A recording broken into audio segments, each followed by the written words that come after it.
All right, and we are back on Writers of the Dawn. This is Stu. This is Jay.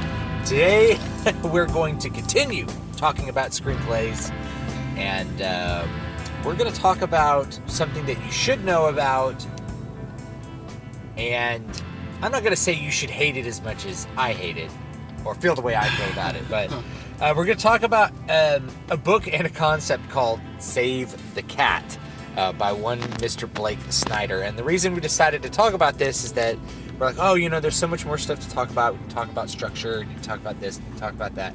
It's like, we're just going to end up talking about Save the Cat. So we should just talk about Save the Cat. Yeah, there we go. We should just talk about it. So this is a book that was written by, like Stu said, Blake Snyder. And it's become kind of the writer's manual in Hollywood for how to really get a screenplay looked at and sold. So when I think about the value of Save the Cat, it's really valuable from a marketing perspective, which is kind of misleading because there's no marketing advice about it. There's just rules for things that people look for in Hollywood and how to match those. So there's something that he repeats a lot in the book, which is, it's like this, but different. Yeah. It's like this, but different. So the most valuable thing I think I took away from Save the Cat was this idea of the log line. Now, Blake Snyder's not the first person to talk about log lines, but this is just where I read about it. And a log line is basically a one-sentence description of your screenplay. Yeah, 1 to 2 sentences. Really it's short. It's super condensed. And now, one thing that was really great and helped us when we were writing screenplays was we did this as an exercise. Let's take the movie that we're working on and make a log line. And what we realized pretty quickly was the first movie we were working on, we couldn't get a 2-sentence, 1-sentence log line out of because it wasn't condensed enough. Yeah. So in working through this log line, we got to a point where we could really say, hey, now our story is focused. It's laser focused, which you have to have in cinema because you're so time driven. Yeah, you are completely bounded in by the limits of time in regular cinema. If you're doing it independently, you can do whatever you want, and that's great. But if you're looking at the establishment, you are really, really bounded in a very, very finite way as to what you can do. Yeah, by that 90 to 110 minute. Yeah, and especially, and I'm assuming most people who are listening to this podcast are not established screenwriters. Yeah. So your goal is to get one option, Yeah.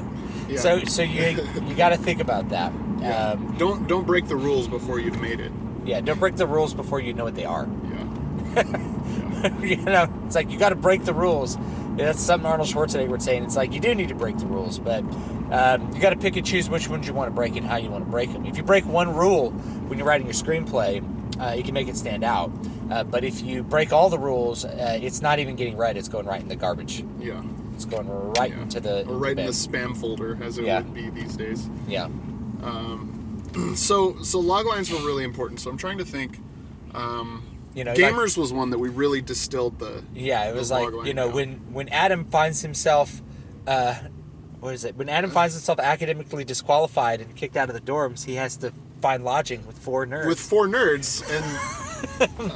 and then if you end it with a question, it has a certain thing. It's like, can he tolerate his new friends and recover his academic footing? I'm trying to remember what logline. But that's basically a logline, because what a logline should do, it should give you a pretty clear description of what the genre is going to be.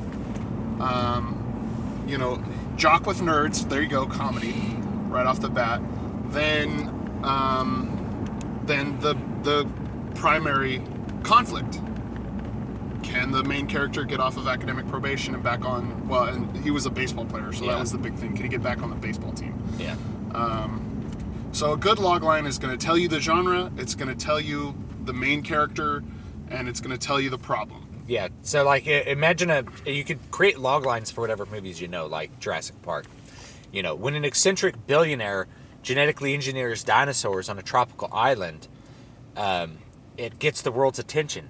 But when the cages break down, how will you survive the ensuing onslaught? There you go. That's So there's a log line for Jurassic Park. Log lines are really great, and they help. Like I said, they're going to help you almost outline your story in 2 sentences, and it's pretty cool. And if you're writing a screenplay and you're feeling like you're having trouble, you don't know where to go next, go back to the log line, because it's got the conflict in it. Yeah. That conflict. The conflict should be contained within the log line. Yeah. So the conflict of Jurassic Park is the cages break down. What do you do? Yeah. Right, the dinosaurs are on the loose. Yeah. And people are like, oh, but the theme is, should science do something just because it can? It's like, but that's not writing. That's not the point. That's not the point. Yeah. That might be what you go into you're like, oh, I want to write a story where man is playing God and this and that. But that's not your logline. Yeah, and that's not how you write. That's how you structure a story either. Yeah. You structure a story with the actual conflict, the thing that's actually happening. Yeah, this goes back to what we were talking about in symbolism, which is you can't really write with the symbolism in mind, because then the story doesn't make sense. You can't write purely from allegory, because then the story doesn't make sense. Your primary goal as an author is to make the reader turn the page. Yeah. So. Yeah, and it's a whole process. You got to get them to see the book, want to pick it up, and see what it's about. Pick it up, look at the back cover, open up and read the first page, buy the book, and read the whole thing, give you a 5-star review, so the next person will do the same thing. Yeah. That's the process when you're writing a book. So, back to Save the Cat. So, Save the Cat, and we're talking about what's valuable about it. The fact that there's a lot of people in Hollywood that think this is a great screenwriting manual means you should probably know something about it. You need to be familiar with what they're talking about. Because it gives you an insight into the mindset of people who work in Hollywood. Hollywood starts with marketing. Yes. Ooh, fun. Hollywood starts with marketing. Okay? So any given story, any given production, it starts with the marketing, which is, what are we selling? I know that that will upset many people who don't want it to be a money game or this and that, but it's got to be a money game because it costs a lot of money to make a movie and costs time. And if you're doing this independently, by the way, it's cost you money and time too. Yeah. It would be really nice if you could recover that money in time. And when the production's exponentially larger than what you would do on your own, it's got to be exponentially more marketable. And you have to be able to think about it that way. So it starts with marketing. You're selling the idea that you basically, what you have to sell to a studio is here's something you can make money with. Yes. Okay, here's something you can make money with, and then it doesn't matter. Then it goes from there. Yeah, this is the problem with a lot of young writers, is it doesn't matter how good your screenplay is. And this sounds so weird, but it doesn't matter how good it is. The studio wants to know if they can make money. So you could have written a fantastic screenplay with really tight pacing, conflict, back to front, really interesting characters, but the studio most likely is going to look at that and say, well, how do I know that people are going to come watch this movie? So this is why it comes back to that original quote that I mentioned at the beginning of the podcast is, it's like this, but different. So part of your logline, or part of your pitch really, is how are you going to show the studio that an idea has made money? It's like Super Troopers, but a metal band. Yeah. Well, no, but you're not going to sell that to a studio. That's what we tried to sell. Yeah. it's like Super Troopers, but a metal band. But wait. But they're like, Super Troopers is dumb and didn't make a ton of money. Yeah. It's like, you got to be like, it's like Jurassic Park, but a metal band. But a metal band. So yeah, you got to start with something that people are going to be like, oh, that sounds like it's got enough familiarity and enough variation. That's really what it is. And it's kind of like composing music. It's all about familiarity and variation. You break the rules, you can break one rule and it's interesting. Break them all, and nobody wants to. Yeah, it's not. It's too foreign. Yeah, it's not familiar enough for people to want to keep watching or listening to. So, this is something Blake Snyder did. Now, Blake Snyder wrote Stop or My Mom Will Shoot. Stop or My Mom Will Shoot and Blank Check. Right? Yeah, those are the two movies that he wrote, and he wrote them with 3 other co-writers. Right. Which basically, if you see more than 2 names on a screenplay, what that means is that the screenplay went through revisions by at least one of those people who rewrote the screenplay, and they ended up with the credits. You virtually never have 5 people in a room writing a screenplay. That's just insane. Yeah. And it's a waste of time. So what it is somebody wrote the screenplay and then several other people rewrote it to make it, quote, screen perfect, or was rewritten while it was being produced. Right. Something happened in the process where another writer got that screenplay and redid it. Yeah. And then they ended up on the credits. And sometimes, this is just an aside, because Paul used to do this, is that sometimes you have to negotiate who's actually going to be on the credits. Who wrote the screenplay? Yeah. That sounds insane to most people. They're like, what do you mean? It's like, okay, so sometimes a screenplay is rewritten so many times that you don't know who wrote it anymore. Yeah, like whose idea is still on the page. And this is something that happened with Last Action Hero. With Arnold Schwarzenegger is the 2 guys who originally wrote it, which, by the way, if you can get your hands on the original script of Last Action Hero, pretty funny. That is a script right there. But it got rewritten so many times that the 2 original guys didn't even get. They didn't even end up on the credits. Yeah, they didn't even get on the credits. So. And it's kind of hard, the rest of the time you're in Hollywood, you're like, we wrote Last Action Hero, but the good version. Yeah, the good version. Yeah, so that can be really frustrating. Like, well, what do you mean? I did all this work on a script and I didn't even get screen credits. Now, that's not to say that you didn't get paid, because if they you option the script and then they buy the script, you still get the original payout for that. Yeah. But you might not end up on the silver screen. Yeah, and the thing you got to know about movies is that part of the reason, or just part of the way they work out of necessity, is that you don't earn royalties on a movie. Right. When you're making music, you earn royalties on that, right? And that's because you participate in the process and you essentially you own some part of the intellectual property. But you don't get paid royalties for movies because that's too many people to pay. There's hundreds of people that end up involved in a movie, and it's too difficult to try to manage royalties with that. So you pay people up front, they release the rights. So when you sell a script, you actually release the rights of that script, and now the studio owns it as an intellectual property, and you can do whatever they want with it. And you have to be okay with that. Yeah, which can be hard. It was one of the reasons when we first got into script writing, I was like, man, I want to direct now because I don't want to let go of this baby that we've made. Yeah, and that's not really feasible for me. But the reason for that is because, well, I'm a family man. I don't have time to be directing. Yeah, we have kids. Yeah. So I think there's a reason that everyone in Hollywood's 8 times divorced. Yeah. And it's because you're never seeing your family. Yeah. Shooting schedules are ridiculous. Work schedules are ridiculous. If you're in a writer's room, I remember we were looking at the writer's room schedules, and it's so basically I'm not going to see my wife for 12 weeks. Yeah. It was brutal. It's brutal. It's really brutal business, so be aware of that. So yeah, the point is, why did Last Action Hero get rewritten 8 times? So the studio bought it and then lost confidence in it at some point. Yeah. So they lost confidence in the script at some point, and they felt like if they paid another screenwriter to do it, it's like buying insurance. It's let's pay someone really experienced to rewrite this and make sure that it's screen ready before we begin production. Yeah. And then it came back and they still didn't like it, and then they shot it and it got rewritten several times to the point where basically the plot got lost along the way. Yeah. The flavor of the screenplay got completely drowned out by other things, and it ended up being a bad movie.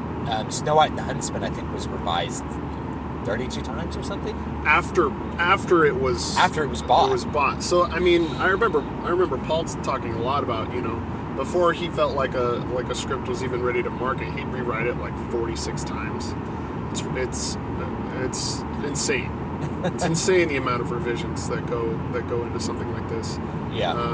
But to talk about Last Action Hero and bring it back to Save the Cat, one of the reasons I think Last Action Hero was picked up in the first place was even in the title, you have this same but different idea. It's an action hero movie that is a comedy with a serious action guy as the star. So I had Arnold, and that was one of the big points that the original writers wanted. They're like, we want Arnold. That was so awesome. Arnold Schwarzenegger, yeah. And they got him, but then the script was completely different from what they originally had imagined. Yeah, I think they imagined something more like Commando, rather than, or like True Lies, rather than what you ended up getting. Yeah. True Lies was great, you know. True Lies was a hilarious movie. So back to Save the Cat. Okay, so Blake Snyder's the guy who wrote it. He wrote those 2 movies, and then he writes a screenwriting manual. Now, some people might be saying, okay, so why should I believe somebody who only wrote 2 movies? Well, chances are he wrote more than 2 movies, but those are the 2 movies that he has that ended up going all the way through the process. So you may write 20 movies and 2 of them get made. That's actually doing really well. That's really good. Okay, so there's that. The other thing is, are those movies good? No, they suck. But they have the Save the Cat thing in them, and they made money. Yeah. So that's what you really want to look at. Is like he wrote 2 movies that made money in that family genre. Yeah. Paycheck and Stop or My Mom Will Shoot. Now I think both of them are bad, and I think they're bad because of Save the Cat. Of Save the Cat, because of his approach. Yeah. But if you're going to do an appeal to authority, you probably should be listening to this podcast. I mean, you can go read our books and stuff, but it's like, oh well, I want to read the screenwriting manual by Ridley Scott. It's like, well, he didn't write one. So go ask him to write one, and you know what he's going to say? He's like, I'm too busy working on movies to write you a manual on how to write awesome movies. Yeah. So it's not gonna, you see what I mean? So you got to take it for what it is. It's not like he doesn't know what he's doing, because he was able to use this to get stuff sold. But I think those movies they're not what I would consider good art, but they got made. And that's really what the value... Which, again, comes back to the value of Save the Cat is in its marketing and its marketability. And he really is doing something that Mike Cernovich talks a lot about, which is living what you're preaching. Live what you preach. Live what you preach. So, if you're going to... He wrote books, or he wrote scripts that were Save the Cat, and then he wrote a manual about Save the Cat. He's saying, this is what I did, and this is how I was successful. Like Cernovich, same thing. I live guerrilla mindset, so people attach, people are going to attach themselves to that, to like the power of that idea. Now, Save the Cat as a book is also really badly written, just so you know. It's not organized that well. He's not that good at conveying his ideas in a lot of places. Like he has this whole like genre list. I remember. Mm-hmm. It's been a while since I read it, and the genre list is stupid and makes no sense, and he doesn't even really explain it. But it's there, and then he has a beat sheet, which he doesn't explain that well, and also like the prose is really bad. So there's like exclamation points all over the place for no reason, and like it just reads like it reads like a pamphlet or like something. Like an 8th grader wrote it or something. Yeah, it reads really bad. It's really, but he's not a book writer, I guess, right? So I guess he doesn't write a lot of nonfiction. It's like I write nonfiction, so of course I have a higher standard for how nonfiction is written. Right. So yeah, it's not terribly well written either. So it's like it's a screenwriting manual for writing a bad movie that's also itself poorly written. I thought we were going to talk about the positives here. Well, we started with the positives. We gave you the positives, right?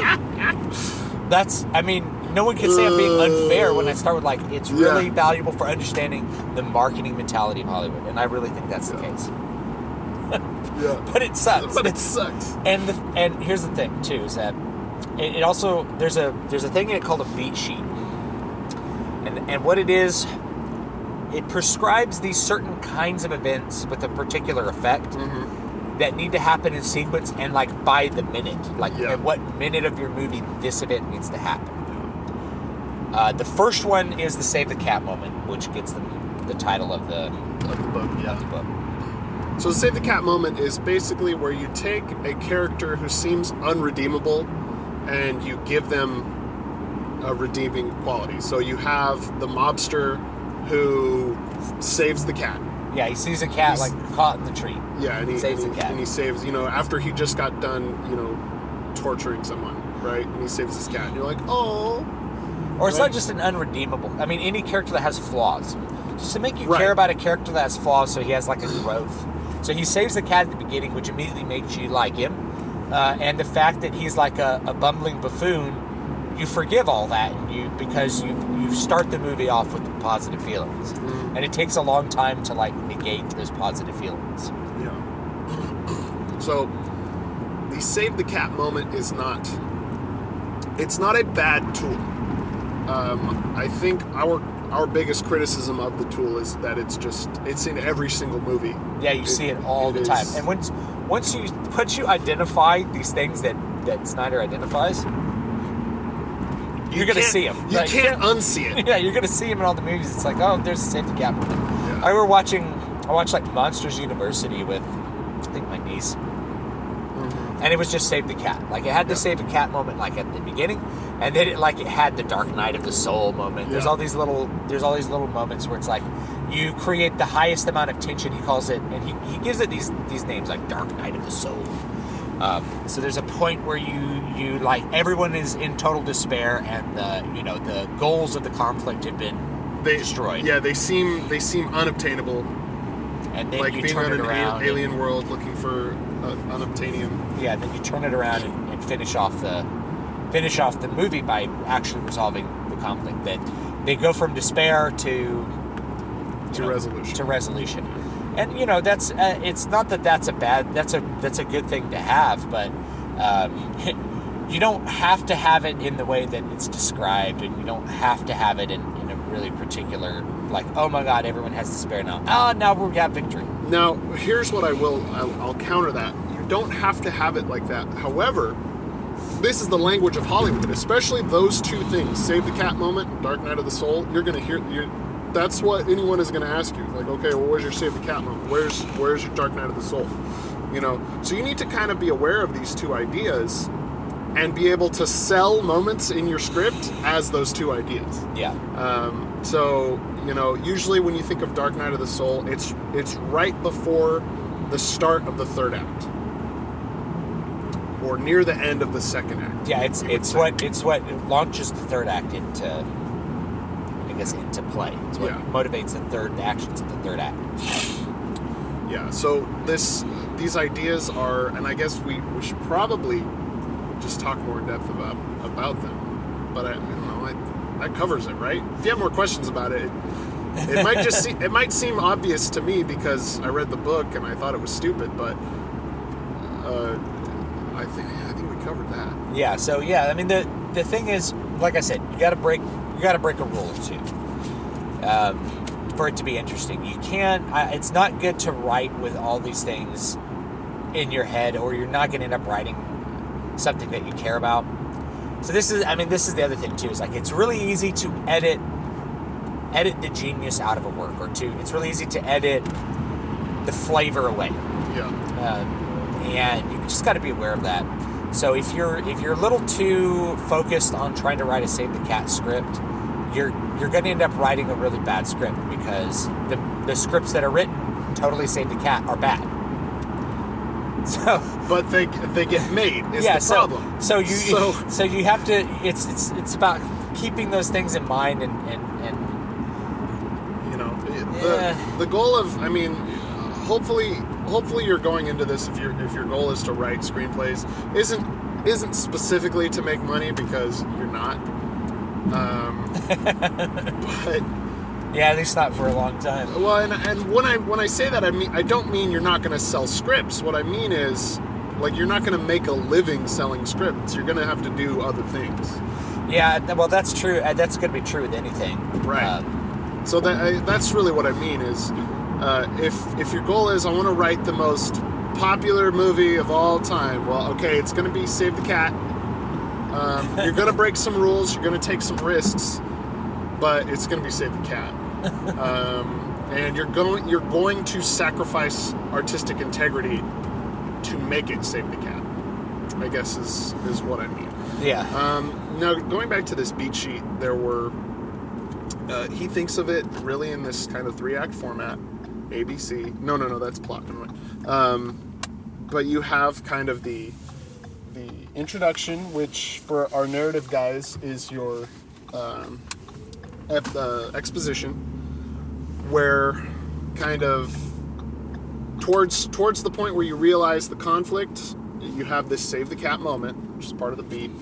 Then going into the second act, you understand the conflict, and he has what's called fun and games, which I think is not a good description of what the second act should be. The second act is really all about your development. So again, you're talking, this is writers of the dawn, but it's really musicians who write of the dawn. Yeah. So, I mean, I think of it like development. Yeah, it's a development section. You're taking the ideas from the first and you're developing them. You're developing characters. You're having moments where characters get to know more about themselves and get to know more about the audience, where you get to understand the conflict at a deeper level.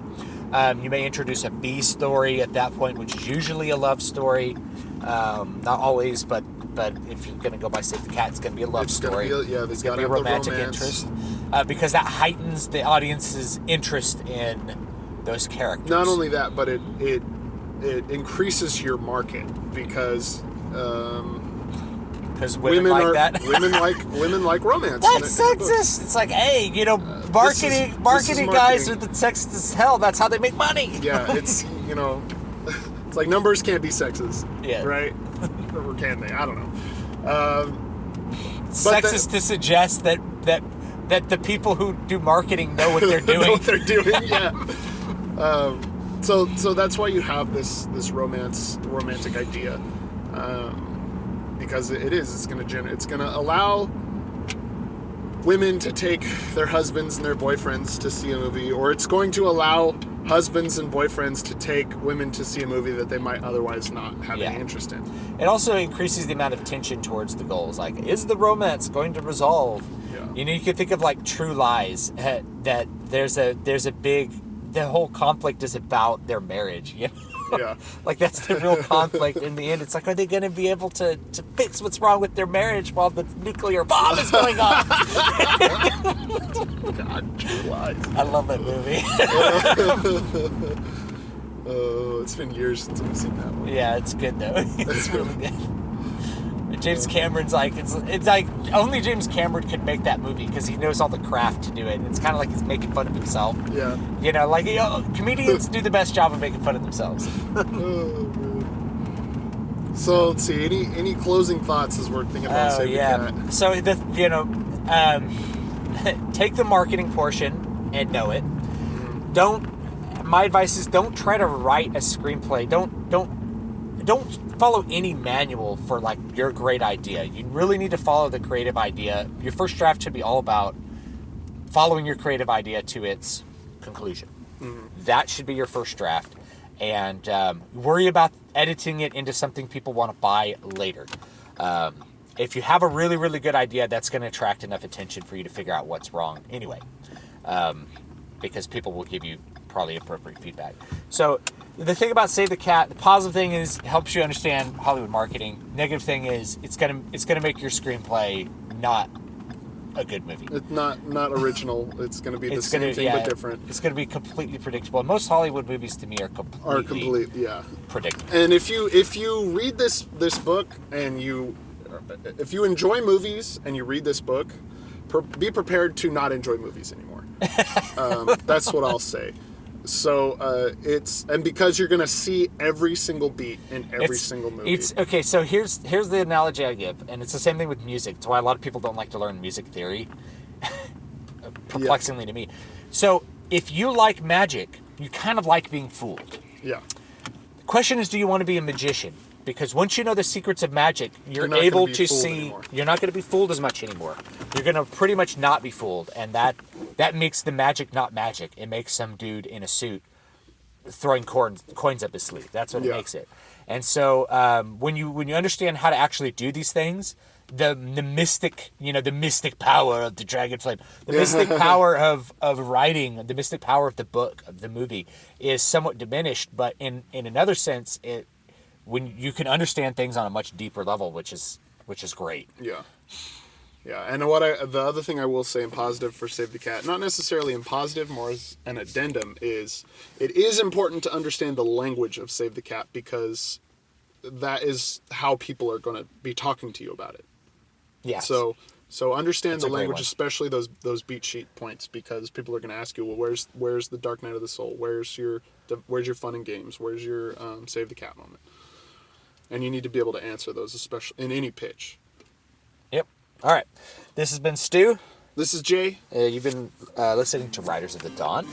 You can email me at stu@davidvstewart.com. And you can email the show at that address. You can find me at davidvstewart.com and dvspress.com. You can find me at matthewjwellman.com. Follow us on Minds. Yeah, I'm DVS Press on Minds. I'm at Matthew J. Wellman. And thanks for listening. Have a great day.